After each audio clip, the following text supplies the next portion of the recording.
Hey guys, it's your host Adam for Thursdays. Um, so yeah. Okay, so this week's topic is colors and magic.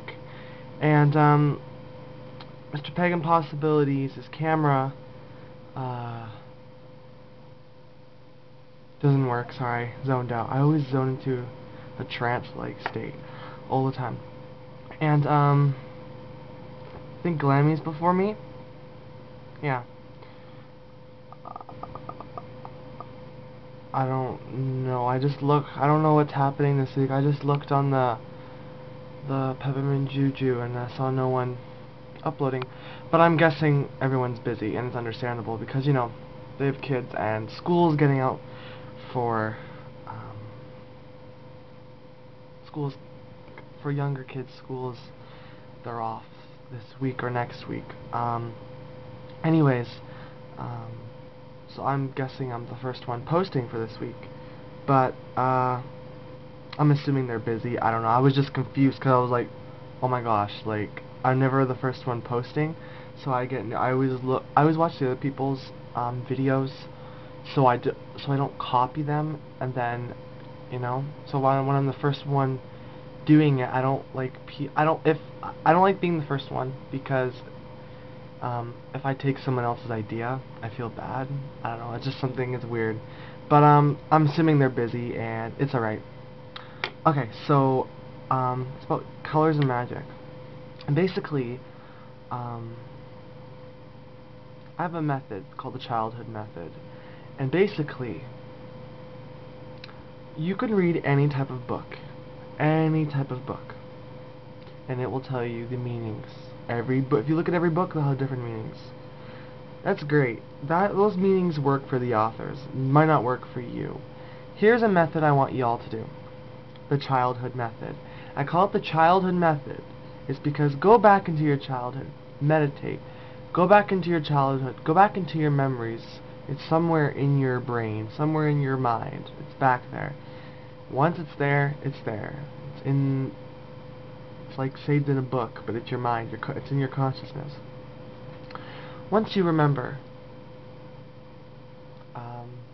think of times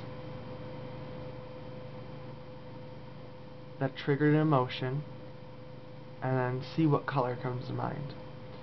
So let's say this.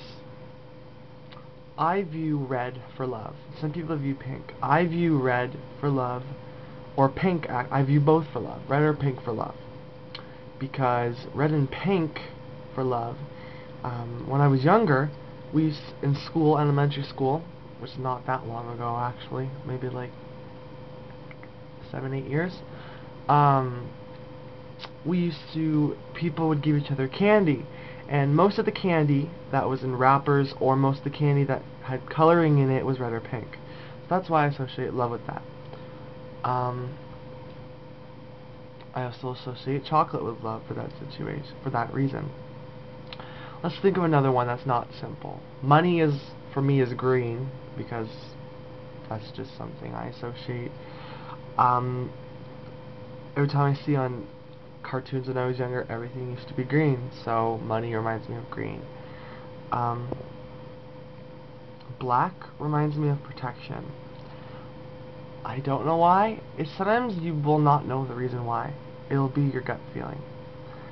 But I want you to go back into your childhood and think of colors. Or do the opposite. Think of a color and see what memory comes to mind. Let's say blue. Okay. Blue. Blue reminds me of sadness, because when I was younger and I used to cry, people would say, "Oh, you're blue," so that's why.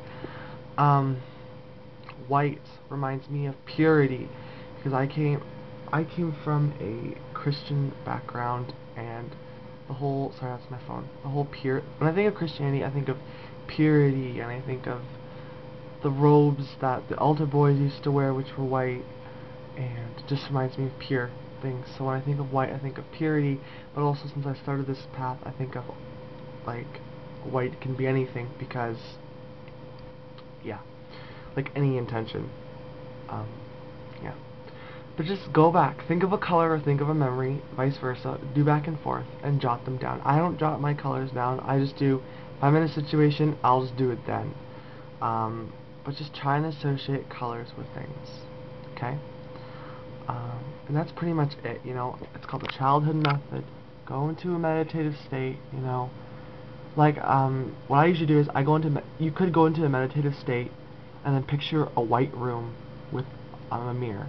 And look into this mirror and say, I want to look into the past. And a memory will show up in the mirror. Then you hop into that memory. And how does that memory make you feel? How does that memory make you feel? Then base it on the feelings. And then study that feeling. And then intuitively feel that feeling. And then if a color comes to mind, which it might, say if it doesn't, say it should, but say what color is associated with this, and your intuition will tell you. That always works. Like when I think of a situation, I think of a color and a person and a letter and all that kind of stuff. Like a letter, like an alphabet letter, I think of that. So just get into a calm, nice, meditative state. Try and recall your childhood, or not even your childhood, it could be before that. Some people, chocolate might not represent love. Chocolate can represent family matters, because maybe every Friday night your family, when you were younger, used to go out and get ice cream, or chocolate ice cream. Maybe red doesn't mean love to you. Maybe green does, because your first crush or your first love gave you a green pail on the beach or something, you know? It means different things to different people, and that's why go with your child and your intuition. Sorry, just checking the time. Okay, guys, I hope you have a great week this week, and I hope your guys' summer is going to be great. Till next we meet, and blessed be.